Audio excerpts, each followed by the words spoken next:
और उसमें भी 8 मिनट में भी किसान को कैसे न्याय मिले इस पे चर्चा नहीं। बात करी एमएसपी की, बात करी अपने वक्त के बनाए हुए कानून की, उनमें कैसे आप अमेंडमेंट कर सकते हो उनको लेकर के। जब किशोर इस बात का मचा रहे थे, लगातार ये कह रहे थे कि हम इस हाउस के अंदर नो कॉन्फिडेंस लेकर के आएंगे, सरकार के सामने किसान का पूरी तरह से पक्ष रखेंगे, जबकि पक्ष रखने में विपक्ष विफल रहा। आज के आपके अखबार जो हैं,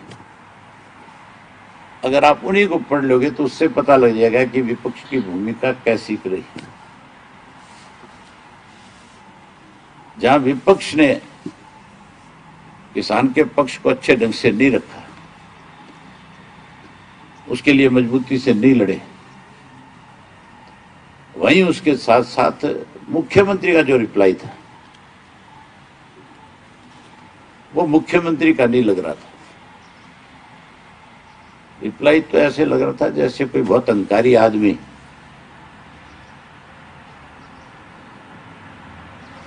आज कोई विधानसभा के अंदर केवल जो उसके सामने विपक्ष के विधायक बैठे उनको थ्रेट नहीं कर रहा था, बल्कि जो बॉर्डर पे बैठा हुआ किसान है उसको भी धमका रहा था। कहीं इस तरह की भाषा का प्रयोग किया जा रहा था विधानसभा में मुख्यमंत्री की तरफ से कि प्रदेश के लोगों को उकसा लिया जाए। मुख्यमंत्री ने स्वयं एक बात स्वीकार करी विधानसभा में। भूपेंद्र सिंह हुड्डा से रूबरू होते हुए कह रहा था, आग तो हमने लगा रखी है, लेकिन आप उसमें घी डालने का काम ना करो। किसान एजिटेशन को लेकर के मुख्यमंत्री की वर्डिंग थी, आपने भी सुनी होगी सबने। बारी बारी, एक बारी नहीं, दो बारी नहीं, कई बारी कहा कि आप उसमें आग डाल रहे हो, आप लोगों को उकसा रहे हो, आप लोगों को वहां बैठने पे बाध्य कर रहे हो। तो इसका मतलब उसने ये स्वीकार कर लिया था भी आग लगाने वाले हम हैं, आप उसमें घी डाल करके उसको और ज्यादा उसको तेज करना चाहते हो। वहीं मुख्यमंत्री ने एक नई बात कही कल। उन्होंने ये कहा कि हम एक नया एक्ट और बनाना चाहते हैं, किसान को कैसे कमजोर किया जाए उसके लिए क्या कि जो जमीन कोई कॉन्ट्रैक्ट फार्मिंग के माध्यम से ठेके पे लेगा तो उस जमीन को उसी वक्त जो जिसके साथ कॉन्ट्रैक्ट करेगा उसकी गिरदावरी उसके नाम चली जाएगी। मतलब एक तरह से उस जमीन का मालिक उस व्यक्ति को बना दिया जाएगा जो जिससे ठेके पे लेगा, कॉन्ट्रैक्ट करेगा। और अगर कोई गिरदावरी किसी के नाम चली जाएगी तो फिर वो व्यक्ति जो है उस जमीन के ऊपर लोन भी ले सकता है। मैं कोई अपनी प्राइवेट लिमिटेड कंपनी बना लूं और मैं किसी एक गांव के 5000 एकड़ जमीन का कॉन्ट्रैक्ट साइन कर लूं, और कॉन्ट्रैक्ट भी इतना बड़ा साइन करूं कि हर किसान जो है कहीं ना कहीं लालच में आकर के मेरे साथ एग्रीमेंट कर ले। जिस जमीन का ठेका आज 50,000 रुपये एकड़ है, अगर मैं उसका 75 दूंगा तो कोई भी फार्मर ऐसा नहीं होगा जो कॉन्ट्रैक्ट नहीं करेगा। और मैं उससे 75,000 की फार्मिंग का एग्रीमेंट बना लूं, कॉन्ट्रैक्ट उससे साइन कर लूं, और फिर उस 5,000 एकड़ जमीन के ऊपर पर एकड़ 5 लाख रुपए के हिसाब से लोन ले लूं। लोन लेकर के मैं अपनी कंपनी को 2 साल के बाद डिफॉल्ट कर दूं तो मेरे से तो पैसा वसूल कर नहीं सकता बैंक। उस किसान की जमीन जो है वो बैंक के चली जाएगी कि नहीं चली जाएगी। ये तो कैसे किसान को मारा जाए, कैसे किसान को उस जमीन से बेदखल किया जाए, हम बारी बारी यही तो बात कह रहे हैं कि तीन जो कृषि के कानून बनाए गए हैं इनमें इस किस्म का प्रावधान सरकार ने रखा है कि किसान को उसकी जमीन से कैसे बेदखल किया जाए, कैसे उस किसान को उस जमीन का मालिक के बजाय नौकर बना दिया जाए। उसके लिए जहां केंद्र की सरकार ने इस तरह के कानून बनाए हैं, वहां हरियाणा का मुख्यमंत्री तो कल इस पे मोहर लगा रहा था, कल हरियाणा का मुख्यमंत्री तो इसको लागू करना चाहता था। मुख्यमंत्री जी बहुत जल्दी में थे कि किसी तरह हरियाणा से इसकी पहल करके इसका भी सर्टिफिकेट सबसे पहले करने वाला होगा, सर्टिफिकेट भी मैं हासिल कर लिया। जहां ये बात कही जा रही थी, वहां एक तरफ मुख्यमंत्री कृषि कानूनों के ऊपर चर्चा ना हो, इसके लिए इस बात की दुहाई भी दे रहा था कि मामला सुप्रीम कोर्ट में है। अगर सुप्रीम कोर्ट में मामला है, आप मानते हो इस बात को, तो फिर आप नई अमेंडमेंट्स की बात क्यों करते हैं? एमएसपी के लिए भी मुख्यमंत्री बहुत जोर लगा के कह रहा था कि हमने एमएसपी दी और एमएसपी देंगे। उन्होंने तो सब्जियों के ऊपर भी एमएसपी देने की बात, सब्जियों के ऊपर भी किसान की लागत से उसको कैसे ज्यादा मिल सके, इसके लिए भी बारी बारी से बोल रहा था। बड़ी हैरानी की बात है कि हमारे वहां पे जो विपक्ष के लोग थे, जो कहीं अपने आप को किसान का हितैषी बता रहे थे, किरण चौधरी का अपना विधानसभा क्षेत्र जो तोसाम है, और इस लॉकडाउन के दौरान वहां के किसान जो है तोसाम के आसपास टमाटर की खेती करते हैं। बड़ी संख्या में टमाटर की खेती है।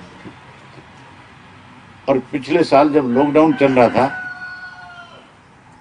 तो उस किसान का टमाटर जो है दिल्ली नहीं जा पा रहा था। जिस टमाटर के ऊपर 4.5 रुपए, 450 रुपए क्विंटल के हिसाब से उसको मिल रहे थे, जो उसकी लागत भी पूरी नहीं कर रहा था, वहां मैंने खुद जाकर के किसान के टमाटर के ढेर सड़कों के किनारे लगे हुए देखे थे। और वहां का किसान इस बात को लेकर के मांग कर रहा था, धरने पे बैठा हुआ था।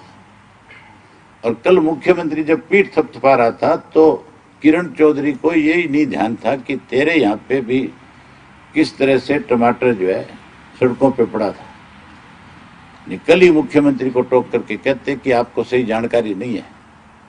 मुख्यमंत्री कह रहा था कि हमने तो सब्जियों वालों को भी सही रेट दे करके उनका भावांतर योजना, नाम भी बहुत ढूंढ के लाते हैं, पता नहीं कहां से लिया भाई। एमएसपी की बात हो रही थी, मुख्यमंत्री बहुत जोर लगा के कह रहे थे।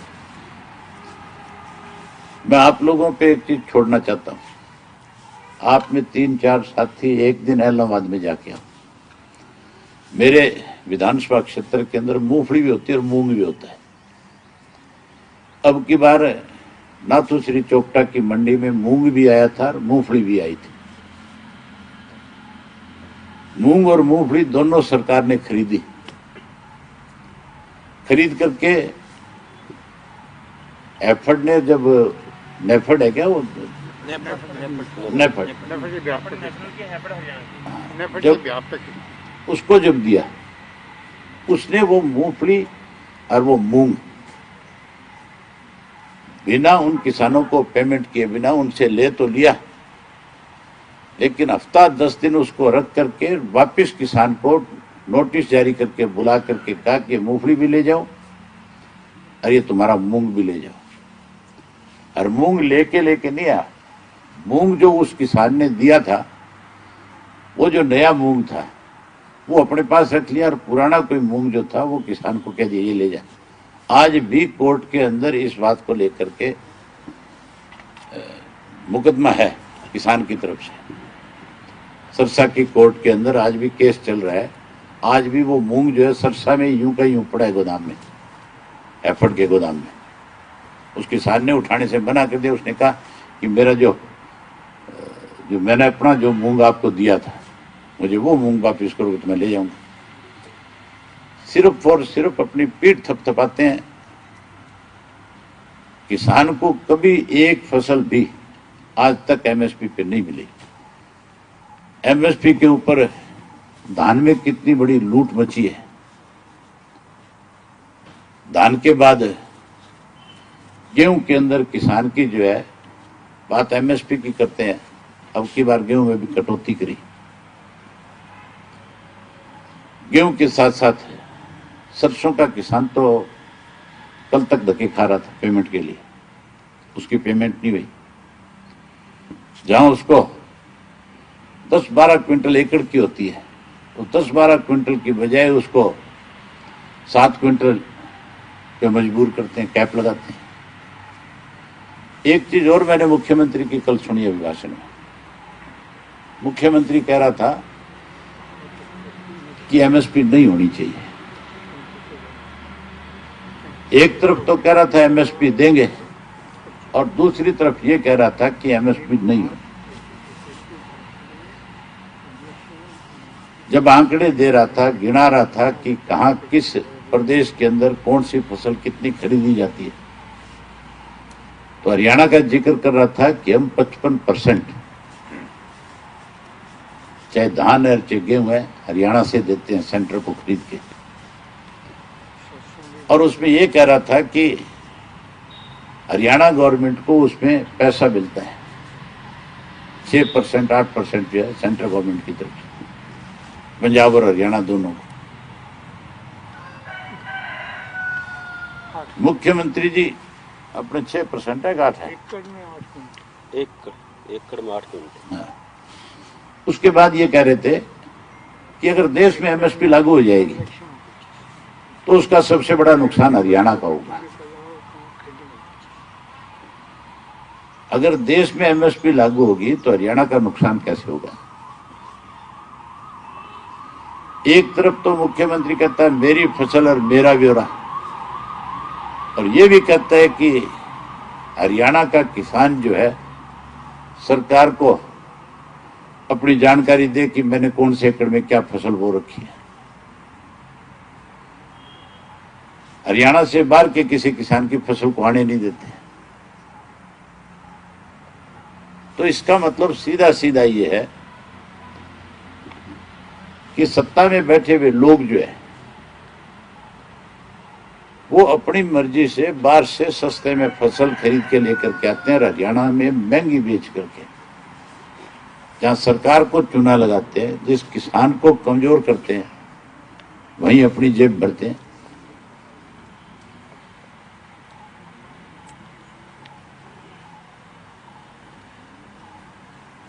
कल जो मुख्यमंत्री का रवैया था उससे लगता था कि बहुत अहंकार से भरे हुए हैं। मैं तो आपके माध्यम से मुख्यमंत्री जी से सलाह दूंगा, एक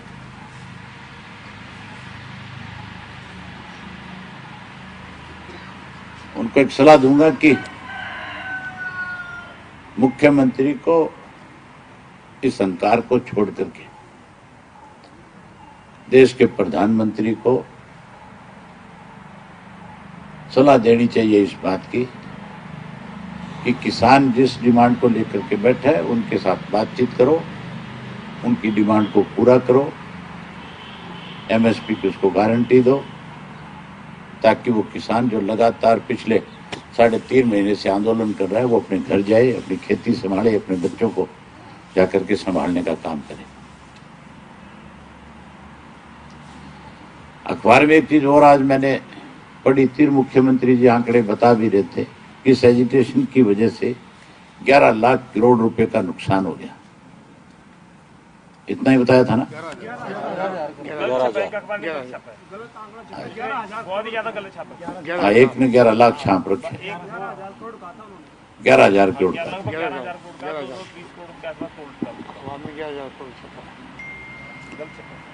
तो फिर मुख्यमंत्री जी को तो तुरंत प्रधानमंत्री को इस बात की सलाह देनी चाहिए कि हमारे प्रदेश में इस आंदोलन की वजह से ये नुकसान है, आप इसको बातचीत के जरिए जल्दी से जल्दी खत्म करवाओ।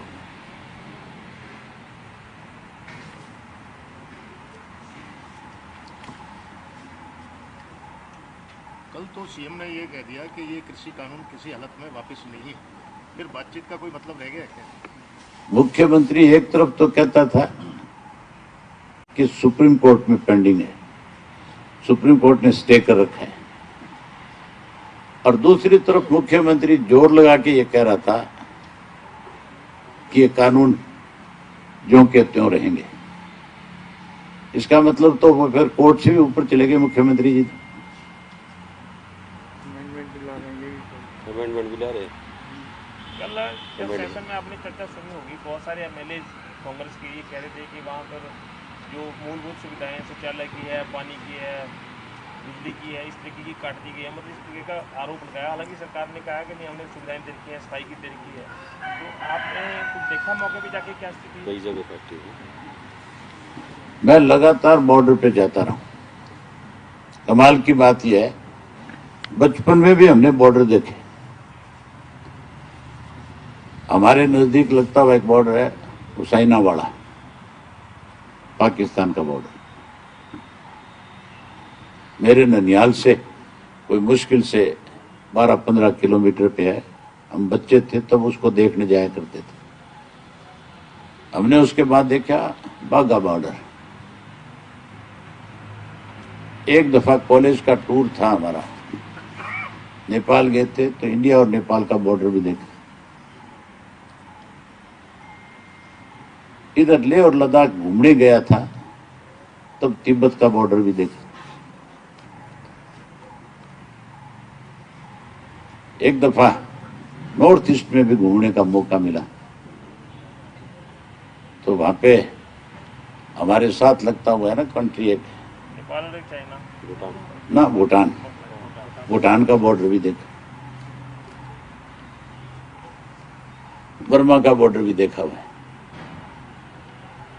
लेकिन सिंघू का बॉर्डर, टीकरी का बॉर्डर, गाजीपुर का, शाहजहांपुर का पहली बार देखा है। अब लोग जो है बजाय कोई बाघा बॉर्डर देखने जाने के आजकल सिंघू बॉर्डर देखने जाते हैं, आजकल टीकरी का बॉर्डर देखने जाते हैं कि वहां सरकार ने किस तरह के इंतजाम कर रखे। सरकार की तरफ से मैंने भी सुना था, वो मुख्यमंत्री ये कह रहा था कि हमने बिजली दे रखा है, पानी दे रखा है। लेकिन वहां लोग इतने परेशान हैं आज की तारीख में, कई जगह पे बिजली और पानी कनेक्शन नहीं है। नंबर 2, जो टॉयलेट्स बने हुए थे वो भी उन्होंने वहां से हटा दिए। इसके इलावा वहां 5 वर्ष का बच्चा भी आंदोलन में है और वहां 85 साल का बुजुर्ग भी है। वहां बहुत सारी लेडीज भी हैं। जहां सरकार का इंसानियत के नाते एक फर्ज बनता है कि जहां लाखों की संख्या में बैठे हुए लोग हैं, उनमें बहुत सारे लोग किसी बीमारी से पीड़ित भी हो सकते हैं। उनका कोई इलाज हो सके, उसके लिए मेडिकल की कोई सुविधा नहीं है। अपने अपने तौर पे मेडिकल की सुविधा अलग अलग संगठन के लोगों ने, जो सामाजिक संगठन है, उन्होंने उनको बना करके दे रखी है।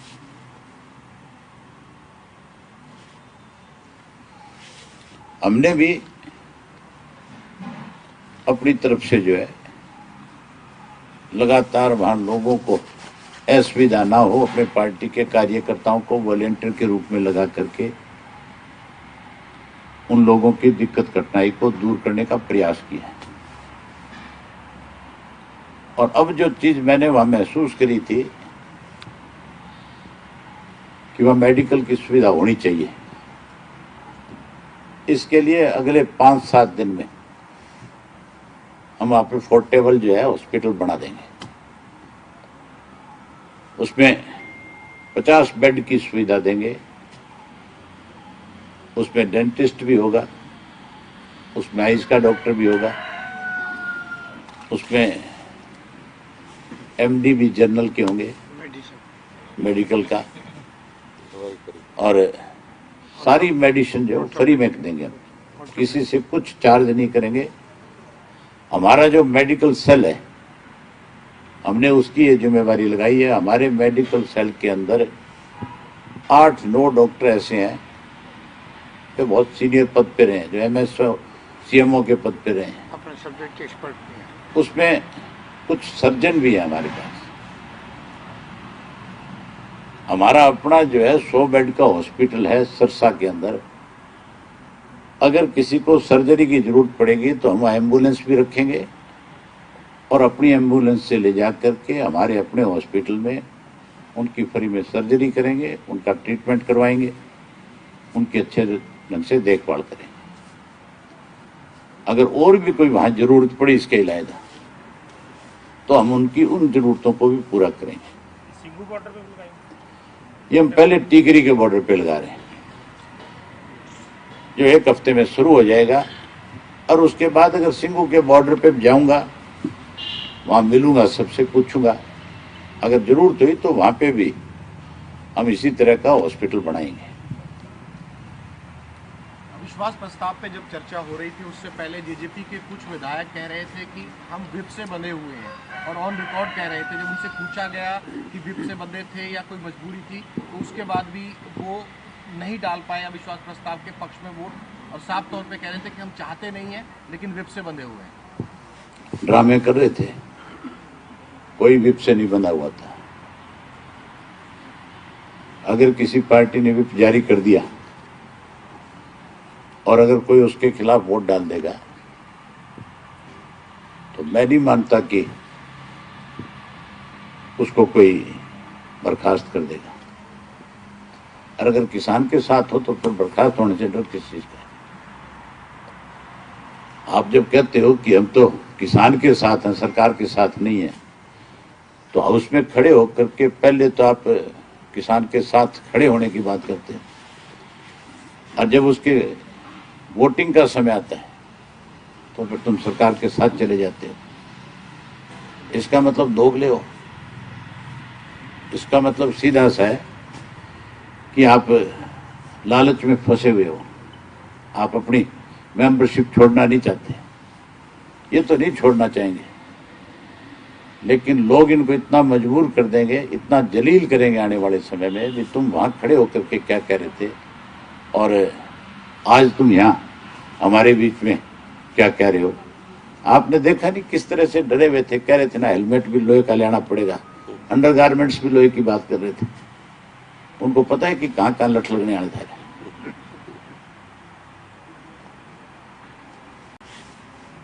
मैंने जब इस्तीफा दिया था तो हुड्डा साहब बारी बारी कहते थे कि आपको इस्तीफा देने की बजाय नो कॉन्फिडेंस में शामिल होना चाहिए।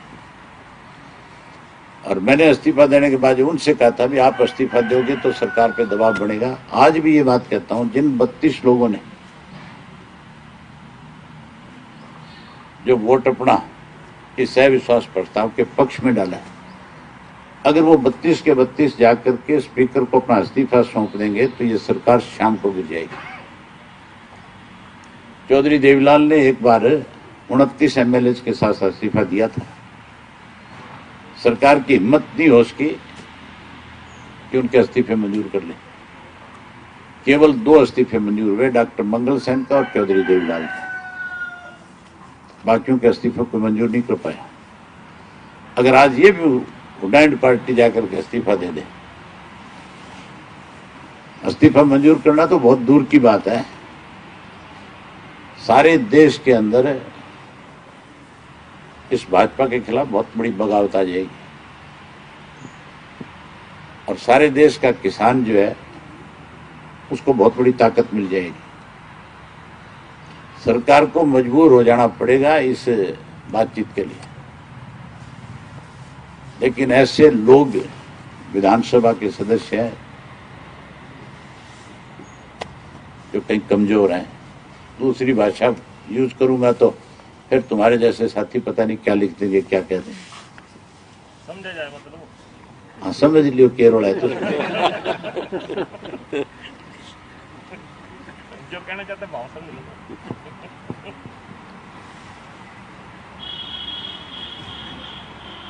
तो आप जो कल इस पे चर्चा, जो 6 घंटे की चर्चा चली है, किसी एक आध एमएलए की कोई बात पे आपको कोई मजा आया या किसी की बात में मजा नहीं आया? कोई कुछ तो बोला होगा किसानों की बात में। मैंने बताया तो सही, जिस इशू पे लेकर के चर्चा होनी चाहिए थी उस इशू को तो दरकिनार कर दिया और अपने विधानसभा क्षेत्र का रोना रोने लग गए। मुख्यमंत्री से आग्रह करने लगे। तो मुख्यमंत्री को इन किसानों के साथ जो हालात है, किसान की जो दिक्कत है, किसान की जो आज बर्बरता हो रही है, उसके बारे में सरकार को मजबूर करने की बजाय जी हजूरी में लग गए। कल आपने एक और सुना होगा, डॉक्टर कादियान ने डिप्टी सीएम का नाम लेकर कहा था कि जो देवीलाल आंखें बंद करोगा, जो देवीलाल नजर आते हैं तो सरकार का साथ छोड़ दो। और डिप्टी सीएम ने जवाब में कहा कि हमारी तो नेचुरल अलायंस बीजेपी के साथ रहा है, कांग्रेस के साथ कभी नहीं रहा। INLD की बात की उन्होंने, क्योंकि अब INLD में आप हैं तो INLD का भी जिक्र किया था। ये पुरानी बात देख लो क्या उसके साथ हमारा जो अलायंस है, जिसको वो नेचुरल अलायंस बता रहा था, उसको शायद इस बात का पता ही नहीं है बेचारे को। बीजेपी हमारे सहारे से सत्ता में आती थी, हम कभी भी बीजेपी के सहारे से सत्ता में नहीं गए। आपको एक बड़ा उदाहरण बताता हूं।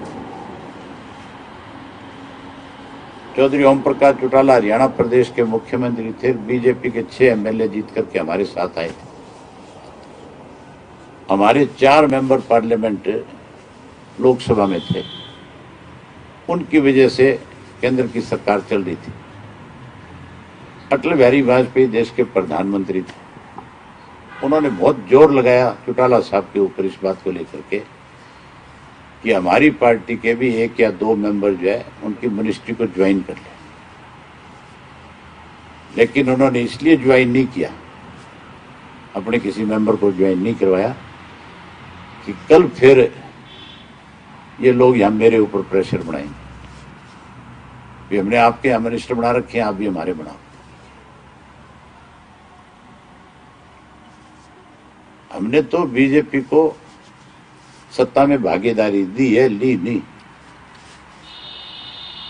चौधरी देवीलाल तो इस राजनीति को बहुत अच्छी तरह से जानते थे कि अगर ऐसे लोगों को कहीं बड़ी जगह दे दी तो कल को इस देश को बर्बाद कर देंगे। चौधरी देवीलाल तो खुल के कहते थे, ये तो अलायंस की बात करते हैं, वो तो बहुत खुल के कहते थे कि अपना वोट किसी भी पार्टी के पक्ष में डाल देना, पर इन निक्कर वालों से बच के रहना, ये आगे तो तुम्हें खा जाएंगे। अब खा गए कि नहीं खा गए निक्कर वाले? हमें नहीं, ये तुम्हें भी खाएंगे, प्रेस वालों को भी।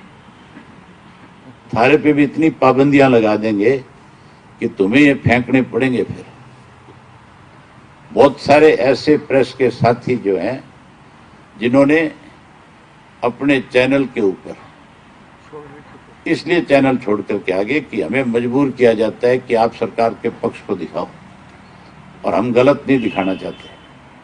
कभी ना कभी थारी भी अंतरात्मा जागेगी कि नहीं जागेगी? हैं? अगर ये सोशल मीडिया ना होता तो फिर मान के चलो ये हर आंदोलन को खत्म कर देते। ये अपनी मर्जी से ही इस देश में सब कुछ दिखाते हैं। अब उस सोशल मीडिया पे भी अंकुश लगाने के लिए कानून बना रहे हैं।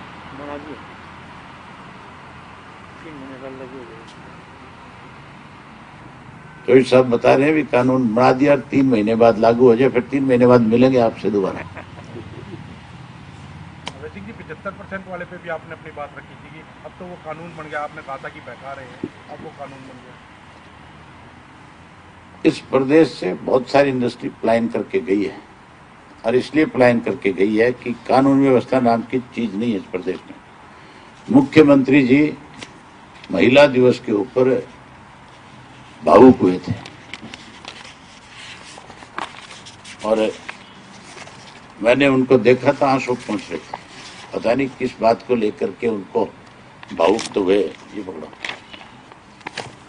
मैं आपके सामने महिलाओं के साथ किस तरह से इस प्रदेश के अंदर बर्ताव हो रहा है वो बताना चाहूंगा। वो तो कह रहा था कि महिला ट्रैक्टर का रस्सा खींच रही थी इसलिए मुझे तकलीफ हुई।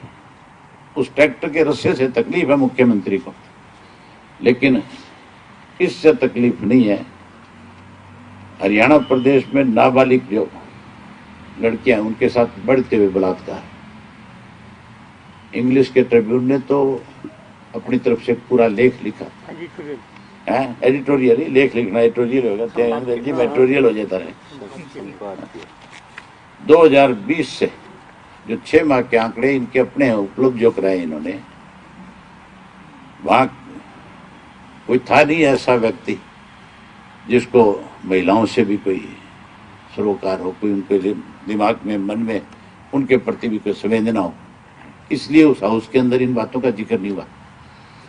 मैं जब तक हाउस का मेंबर था, हर हालत में लॉ एंड ऑर्डर के ऊपर अपनी बात हाउस में रखता था। जो अपराध दर्ज हुए ना 6 महीने में, अत्यंत हुए 488, बलात्कार हुए हैं 657, गैंग रेप हुए हैं 66, अपहरण के केस हुए 1152, महिलाओं के विरुद्ध जो अपराध हुए हैं वो हैं 4893। इनको लेकर के मुख्यमंत्री को कोई सहानुभूति नहीं है। मुख्यमंत्री इसके लिए कहीं कोई इन सब चीजों को कैसे रोका जाए उसके लिए कोई कदम नहीं उठा रहा। उसके इलावा ये जो अपहरण के मामले, बलात्कार के मामले ये जो बढ़ते हैं, उसका एक और रीजन है। नशाखोरी पे जब तक आप अंकुश नहीं लगाओगे तब तक ये चीजें बढ़ती जाएगी। मेरे अपने हलके के अंदर एक अपनी चाची को इसलिए मार दिया एक लड़के ने कि वो नशे का आदी था, स्मैक पीता था और उसके पास पैसे नहीं थे स्मैक खरीदने को।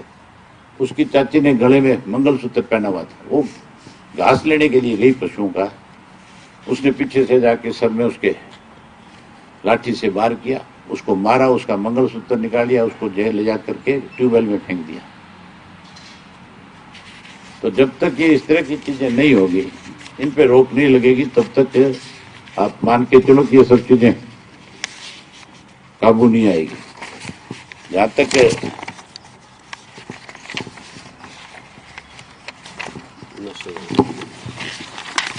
नशे का मामला है, इसके लिए इन्होंने अलग से एक डिपार्टमेंट बनाया और उसके लिए इन्होंने टोटल जो है लोगों की ड्यूटी लगाई 380 की। इसके लिए एक एडीजी की ड्यूटी लगी, एडिशनल डीजी। अब तक उसके पास स्टाफ ही नहीं है। टोटल स्टाफ के लोग उसके पास 66 हैं। अगर स्टाफ ही पूरा नहीं करोगे आप तो फिर उस कमीशन को, उस आयोग को बनाने का फायदा क्या है? उस एजेंसी को खड़ा करने का फायदा क्या है? ये तो जो एडिशनल डीजी है उसने खुद ये बात कही है आप लोगों के बीच में कि नशे की रोकथाम कैसे हो सकती है जब हमारे पास स्टाफ नहीं है, साधन नहीं है, तो हम कैसे उन लोगों तक पहुंचेंगे, कैसे उनको पकड़ेंगे? पिछले साल में, इस साल में नशे में कितनी बढ़ोतरी हुई है, जबकि मैंने विधानसभा के अंदर नशों का कारोबार करने वाले लोगों के नाम लिए थे, बताया था कि सत्ता में शामिल लोग जो है ऐसे लोगों को अपनी गाड़ियों में बैठा करके नशे के कारोबार में शामिल रखते हैं। पिछले वर्ष में इस वर्ष में फर्क देखो, पिछले वर्ष तो थी 143 केजी अफीम पकड़ी गई थी, जब की बार बढ़ करके 225 केजी होगी। कमी आनी चाहिए थी लॉकडाउन की वजह से, क्योंकि कोई आ जा नहीं सकता था, तो कम होना चाहिए था। चर्च का इसी तरह से 149 किलो, अब बढ़ के 251 होगी। गांजा जो था 5502 केजी, अब की बार बढ़ करके वो 9018 केजी हो गया। चूरा और पोस्ट जो है 10,181 केजी, वो बढ़ करके 12,817 केजी हो गया। जहां ये सब चीजें बढ़ी, अपराध बढ़ा, क्राइम बढ़ा, वहीं उसके साथ साथ गैस के, पेट्रोल के, डीजल के दाम बढ़े, महंगाई बढ़ी। कल मुख्यमंत्री बड़ी पीठ ठोक के कह रहा था कि हमने केरोसिन मुक्त कर दिया हमारा प्रदेश। ये कह रहा था कि हमने घर घर में गैस का सिलेंडर पहुंचा दिया। ये भी स्वीकार कर रहा था सिलेंडर महंगा हो गया। सस्ते में जिसका चूल्हा जलता था, इन्होंने महंगा सिलेंडर भेज करके उस गरीब की जेब पे भी डाका डाल दिया।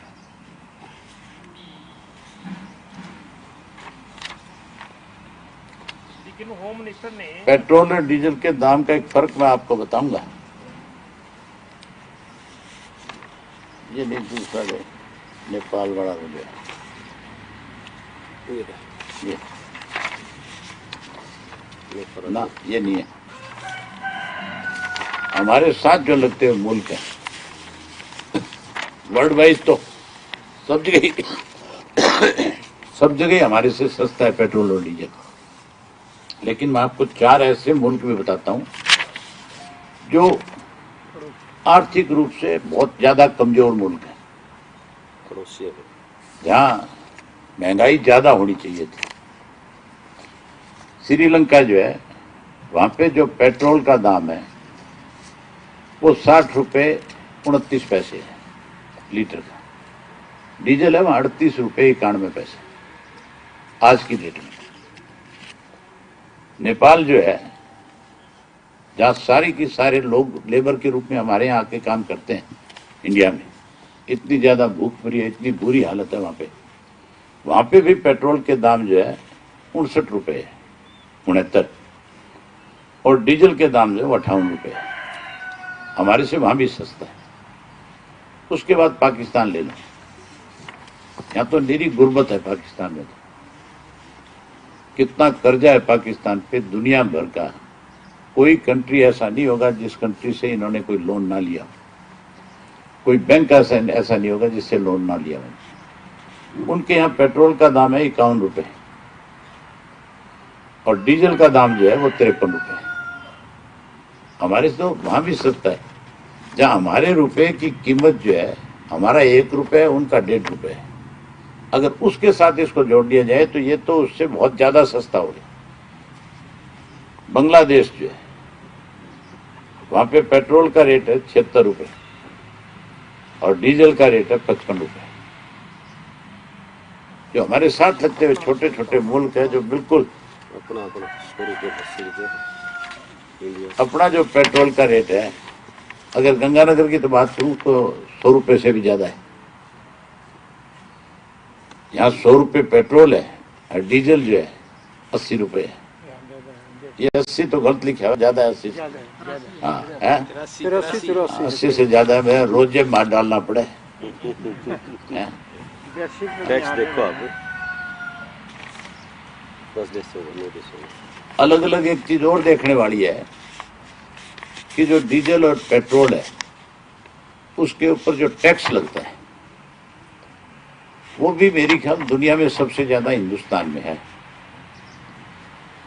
विकसित देश जो है उनके अंदर भी, भारत में तो इसका टैक्स है 70 रुपए के करीब, 69.3, जो 70 हो जाएगा थोड़े दिन में, और बढ़ा देंगे। इटली में 64, फ्रांस में 63, जर्मनी में 63, ब्रिटेन में, लंदन में भी 62 है, जापान में 47 है, कनाडा के अंदर 33% है और अमेरिका में 19 है। सब जगह हमारे से कम टैक्स लिया जाता है और यहां रोज बढ़ाया जाता है। तो ये तो लगातार ये सरकार जो है इस काम में लगी हुई है कि कैसे गरीब आदमी को, मीडियम क्लास के लोग जो है उनको, किसान को कमजोर किया जाए, कैसे उनको मारा जाए। 250 से ज्यादा लोग जो है वहां शहादत दे चुके हैं, जिनमें नौजवान बच्चों की भी डेथ हुई, कईयों ने सुसाइड भी किया है। सरकार ने खुद ने भी विधानसभा में बताया आंकड़ों के रूप में, कोई 68 के करीब लोगों का जिक्र किया। अगर सरकार की जानकारी में है कितने लोगों ने शहादत दी है वहां, तो एक्सीडेंट में कहीं अगर कोई 4 लोग मर जाते हैं तो भी हम विधानसभा में उनके प्रति श्रद्धांजलि अर्पित करते हैं। जब सरकार के पास आंकड़े थे तो इस अन्नदाता को भी श्रद्धांजलि सरकार को देनी चाहिए थी। ये इनकी छोटी मानसिकता है, उसका परिचय ये लोग विधानसभा में देते हैं। अगर मैं विधानसभा में होता हर हालत के अंदर इन किसानों को वहां श्रद्धांजलि दिलवाता है। और जिस दिन जाऊंगा दोबारा बन के, उस दिन सबसे पहले शोक प्रस्ताव में इनके नाम शामिल कराऊंगा।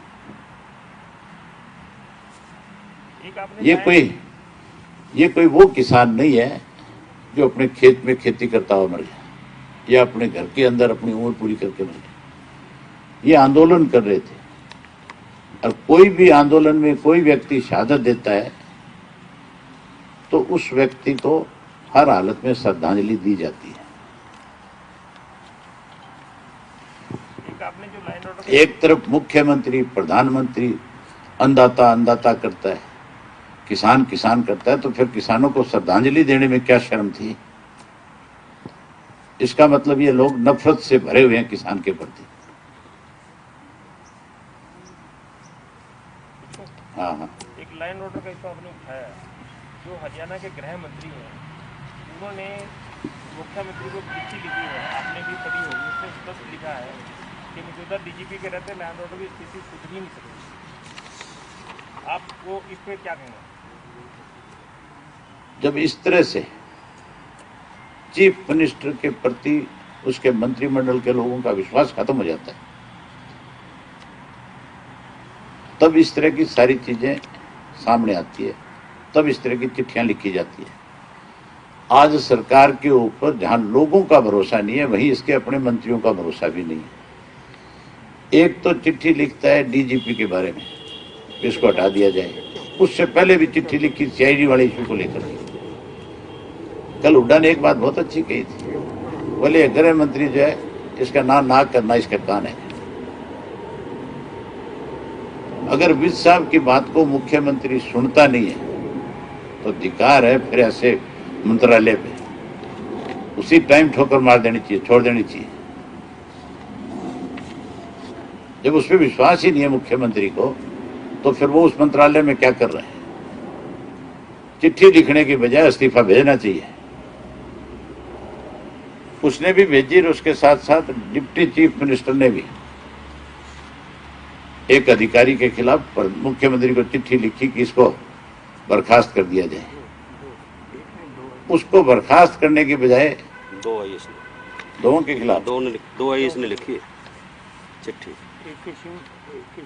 AK सिंह के खिलाफ लिखी एक तो था वो बिजली बोर्ड का था ना, चेयरमैन उसका लड़का क्या है ना। चलो चिट्ठी लिखी, दो उसकी चिट्ठी भी डस्टबिन में डाल दी। जब मंत्रियों को कोई सुनने वाला ही नहीं है तो फिर ये तो वो लोग हैं मेरी ख्याल जो जोक की तरह चिपके रहना चाहते हैं, जो इस सरकारी मशीनरी से जिनको बहुत मोह है।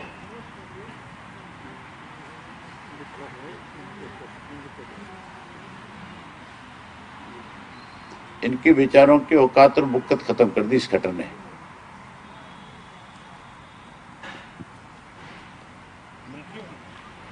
मंत्रियों की खत्म है और क्या है।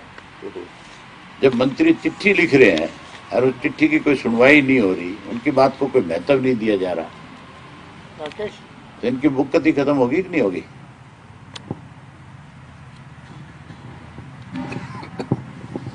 ठीक है, बहुत धन्यवाद। भोजन तैयार आपके लिए है, हम सब मिलकर भोजन करेंगे। बहुत धन्यवाद। देखिए तारे भाई, अब तो गिर जाओ बेशक, कोई फर्क नहीं पड़ता।